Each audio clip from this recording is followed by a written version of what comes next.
Well, welcome to our 2023 Sunseeker 2860. Starting kind of right in your back corner here, we got your storage compartment. Pop that on open. You're going to see it does see straight through to the other side. Inside of here, the customer's opted to go with a couple of extras here, so we just got them stored in here. Also, throughout all your storage compartments, you're going to find that little black plug there. Basically, just allows you to drain out any sort of water if it were to get in there. Just unscrew that plug, drains it all out. Kind of up from there, you'll find a Furion cable plug-in. So coax cable, just plug into there, fires up at your TV location. Beside that's your plug-in. As you pop that open, you're going to find a little notch in the bottom corner there. Lines up with this notch here.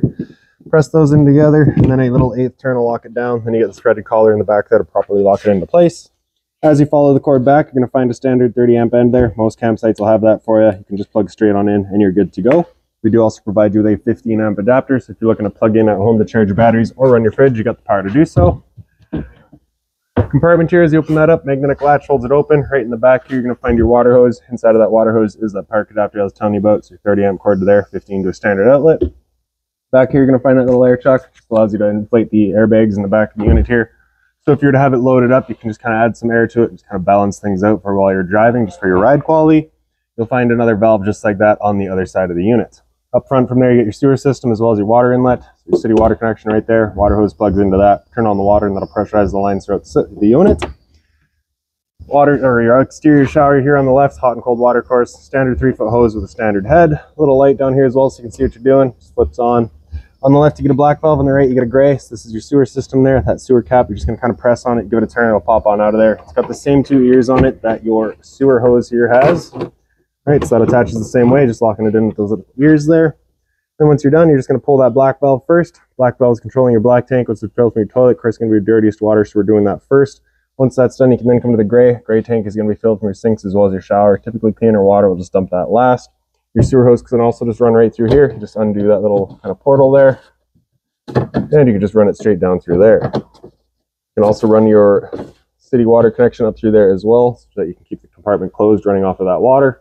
Then this water valve right in the center here is your black tank flush. So you may notice after you've gone and dumped your black tank, your monitor panel still reading 1/3 or 2/3, whatever it may be. Typically just some debris inside of the tank hanging between the probes. So what you can do is take your water hose, plug it into here, open up that black valve, turn on the water, and that'll just flush out that tank for you. Then your last little sewer connection is just kind of right underneath the unit here. So this is going to be for your exterior kitchen. It's dedicated to just that. Fuel inlet right there beside it. Right above this compartment is your freshwater inlet. Water hose plugs into there, turn on the water, and that'll fill up your freshwater tank. Straight up from there is a little light. We have a switch inside the unit that's going to be referred to as your driver's rear light. That is the light that it's turning on. Hot water tank here, you just get this keyway. You're going to line that up and you can pop it on open. All your controls for firing it up are just inside the unit. Before firing it up though, you just want this relief valve right there. Make sure you get that shot of water coming out. If you're not getting any water coming out of there, there is a chance that it's empty and you do run the risk of burning out your elements. So you just want to make sure it's full before firing it up. Once you're done, just lining up those 2 bottom posts and locking it back into place. Storage compartments up the front here, all just the same, just kind of wide open. Same thing right here. And the one up front here is your generator. So as you pop this open, you get these 2 little latches there. We'll undo those and then pop it on out. Then you have this switch right front and center here. You're going to press and hold it on the left until it turns red. Then we can release, press and hold start.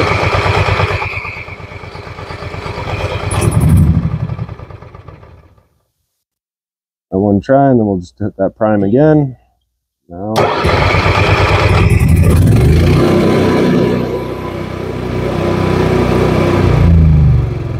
And once you're done, you just press on the left side of that switch again to turn it off, and it shuts itself off. Exhaust port's just right here, so of course just making sure that's not blocked off. It will get hot. And you have the same sort of switch inside of the unit so that you can fire this up from inside. Blind spot monitor camera is just right there, so just kind of making sure that doesn't get kicked off. The front of the unit itself, if you're familiar with the 4D series, it is just that. It's just kind of the standard van. Other end of the unit here, we get your other blind spot monitor, as well as your propane compartment. As you open that up, you get your valve front and center. Just turn that to open it up.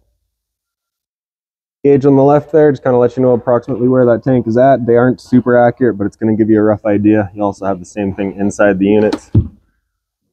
Right, open storage right here. Exhaust for your furnace. So if you're ever running a furnace, just make sure it's not blocked off. It does get hot. Straight up from there, you're going to find an exterior speaker. Same thing kind of right in the back.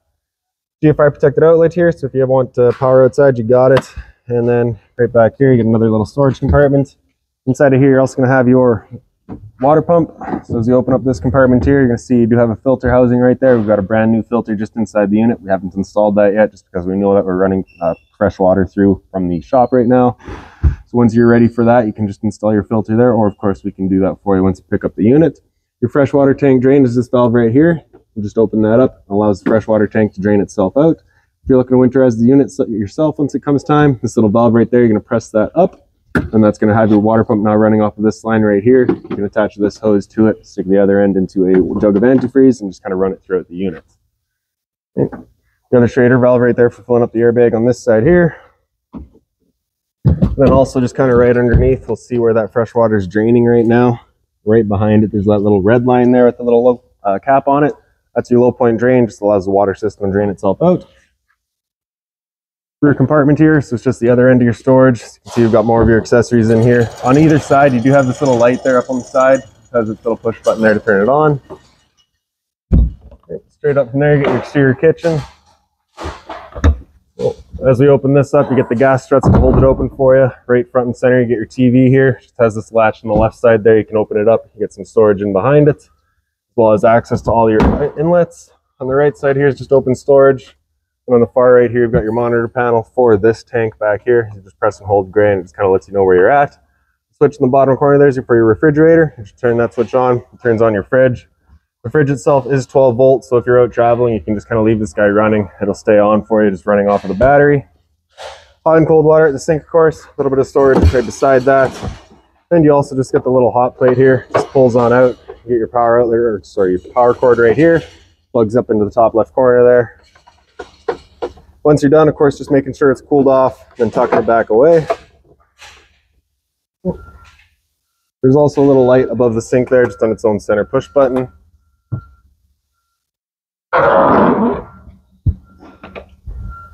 And then in the back of the unit, you do have a hitch pre-installed. So if you're looking to tow the boat around with you, you can.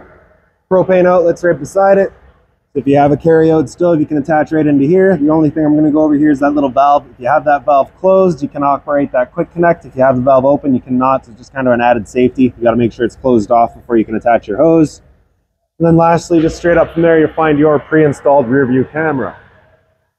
So now we'll make our way inside of the unit here. Your door just pops on open. It is on a gas strut that holds it at 90 degrees, just so that we don't go running into the awning arm. As you come inside, first things first, right on the right there, you get your fire extinguisher. That's standard. Pull the pin, point, and shoot. This middle step here, if you're to undo that latch, pop it open, gives you access to your batteries.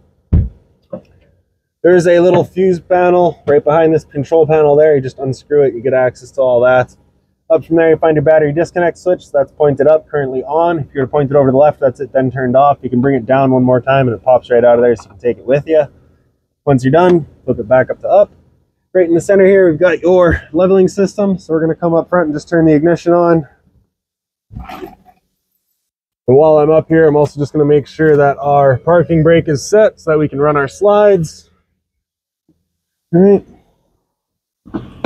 Then you can see that turns on your leveling system. You're going to press auto level, and that's just going to run all of your hydraulic levelers down automatically. It's going to automatically level the unit. While it's doing that, you're going to want to stay out of the unit, or at least stay extremely still, just so that you're not throwing off the calibration of the computer, just so that it can properly sense level. If at any point you needed to emergency stop it, you're just pressing the big red stop button right in the center there.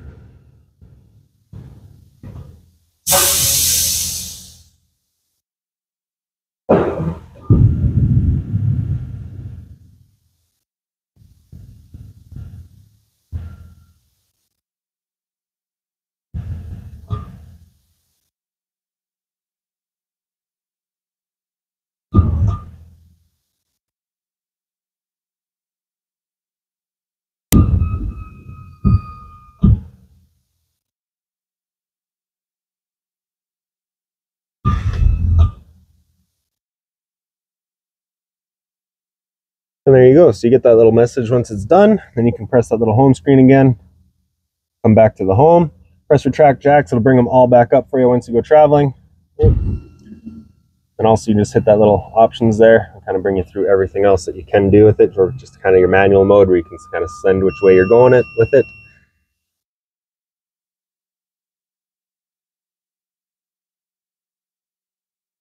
Great, so just go into that real quick there. So you can get your manual mode, connect the apps, you can control it with your phone. Then calibration there, you really shouldn't have to deal with, and then you just get your jack lights there to kind of illuminate the area. Great, once you're done, you just turn off the ignition. That'll turn that guy off for you. I'm gonna leave that ignition on though, just because we need that on to run our slides. Beside that, we've got your solar panel, solar charge controller, sorry. You're gonna press enter here. You can get into all your information for it. So it has all your readouts there. You get your power voltage, sorry, your panel voltage power. So currently not charging, of course we're inside. Right, the voltage, it's just reading what we've got at the battery right now. And you can select on your way through it. Right. You get all the information there. Once you're done, just press back, and then it takes you back to this screen here and just lets you know exactly what it's doing. So it's currently showing our battery temp. The batteries are currently at idle, so they're not actually charging or anything, they're just kind of sitting there. And then you can have the amperage there, would be the rate that they're charging at, and then you can see the actual readout for your voltage at each individual piece. Up above that, you have this little light here. That is a motion sensing light. As long as it picks up motion, it's going to turn itself on as long as it's got power. On the left side here, you get two red switches. The one on the left is going to do your porch light. The one on the right is going to do your awning light. Awning itself is on this big switch here. Press and hold extend, and that awning will make its way out. Once that awning's fully extended, we are going to see... Sorry, I think I need the ignition off for that. All right. Press and hold extend. The awning makes its way out. Once that awning's fully extended, we're going to see a little black flap come down. Once we see that, you're going to stop. If you're to continue extending, it can actually wind itself up backwards, in which case your fabric would be underneath the tube, allowing it to hold water, accelerating the growth of mold and mildew.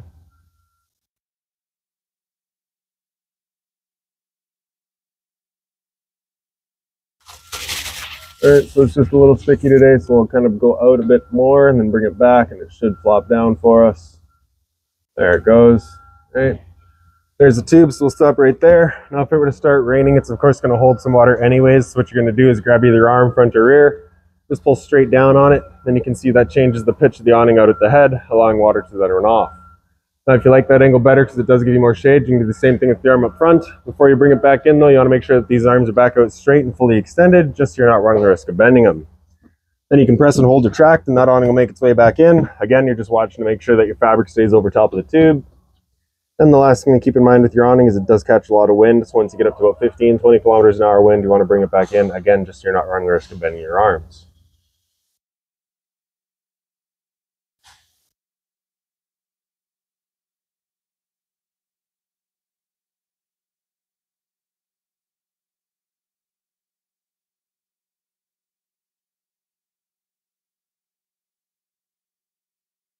There we go. All right, straight up from there, we've got your kind of whole control panel here. The driver's side rear light, that's that light that I pointed out in the back corner there. Just press that on, turns it on. Slide outs, we do need our ignition for, so I'll turn that back on. And then we can press and hold out, and the slide will make its way out. Once that slide's fully extended, we're just going to hear some clicks in the motors letting us know they've reached their stall. Once we hear those, we'll let go of the switch.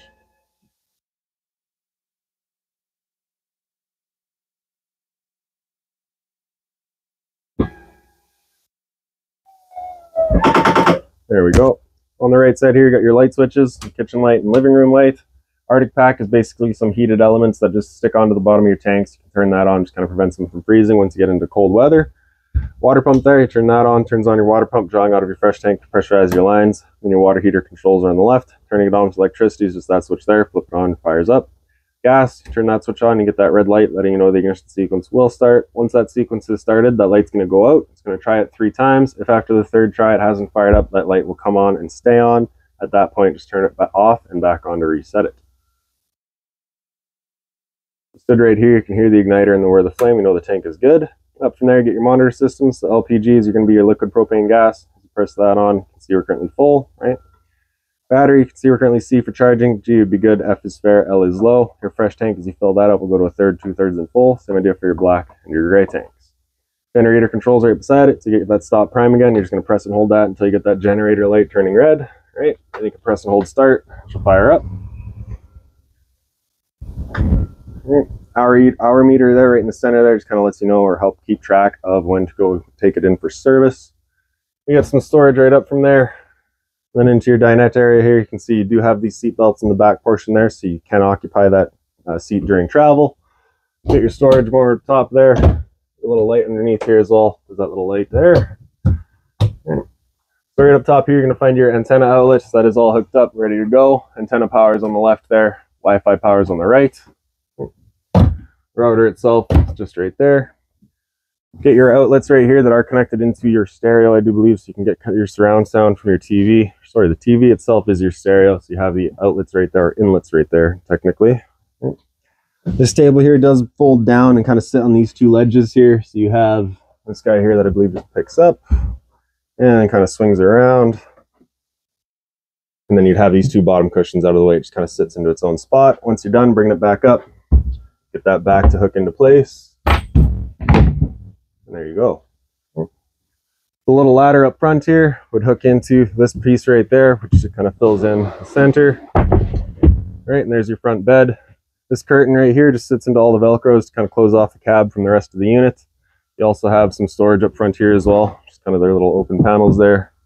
USB chargers in there as well. Little lights up here just on their own center push buttons. Same thing on the other side. A little tougher to reach. There we go. The TV is on a mount, so it swings out and kind of points out towards the back of their unit. You just have those two little latches right there, little locks. Kind of screw them down to lock it.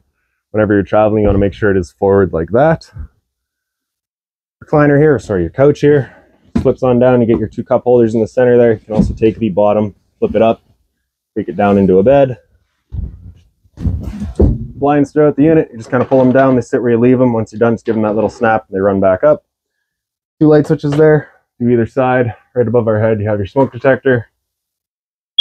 There you go. Roof fence right above us here. I'm just going to pull that down to unlock it, and then you just turn that knob to open it up. Then in the back corner there, you can see you have your fan on. So you have your 1, 2, 3, and 4 speeds. After 4, if you hit it again, it just comes down around to 1. Turning it off, just hit off there, and lock it back, close it back down, and push that knob up to lock it. You do have a max air cover installed, so you can have that open if it's raining. Storage, and more storage. Range just opens on up. You get the bifold cover that flips on back. And you're going to turn the lights on. Press that knob into high. Automatic igniter gets them going. The reason I say to turn the lights on first is because that's what activates your igniter. Otherwise, you just open it up and it just kind of sits there pouring out gas. Underneath it, you have your microwave. It just flips on open. You have the convection feature here as well, so that's why we don't have a dedicated range. You can cook in here. More storage underneath that. Right around the corner from those, your LP detector. Propane's heavier than air, so it's on the floor. That guy detects it and starts going off just like a smoke detector would. Door space here. This panel right here has a screw in each corner. If you were to pull those out, it gives you access to your hot water tank, which you can also kind of see through back here. So if you're looking to winterize the unit yourself, once it comes time, your bypasses are just right back there. Another little light above the sink, more storage right up above it. And here you're going to find your binder. It's got all of your owner's manuals, any remotes, any keys, anything like that you're going to find right here, as well as that water filter that I was telling you about for that compartment in the back. The sink cover is made of the same material as your countertop, so pretty safe. And of course, hot and cold water here with the shower head feature. The fridge is again 12 volt, so as long as your batteries are charged or charging, this guy's going for you. Fridge down low, freezer up top. Pantry space right around from there. This little kind of lazy Susan pops on out for you with some more drawer space underneath. The shower just has a travel latch right there. You just slide that forward and then you can open it on up. You get the stainless head and hose. You do have the kind of selectable features there. Hot and cold water. Right around the corner into your bedroom, you get two light switches. The one on the right does your hallway. The one on the left does the bathroom, or sorry, the bedroom. Into the bathroom here, your light switch is up on the wall. The one on the right is going to do your fan. The one on the left does your light. You can see the medicine cabinet here. We've got filled with the toilet paper that the customer's gone with, as well as some more storage there. Hot and cold water at the sink, of course. Again, you have the sink cover made of the same material as your counter. You do have a mobile head here as well. You can kind of move it back and forth. Some drawer space. And just being mindful of your drains and your water lines down there. Toilet flips on open. You get your flusher on the right side. You also have another one of those little motion sensing lights in here as well. So again, just around the corner, you get your slide out switch. Press and hold out, and this slide will make its way out. Works the same thing as the one up front. Once it's out all the way, you'll just hear it click a couple times.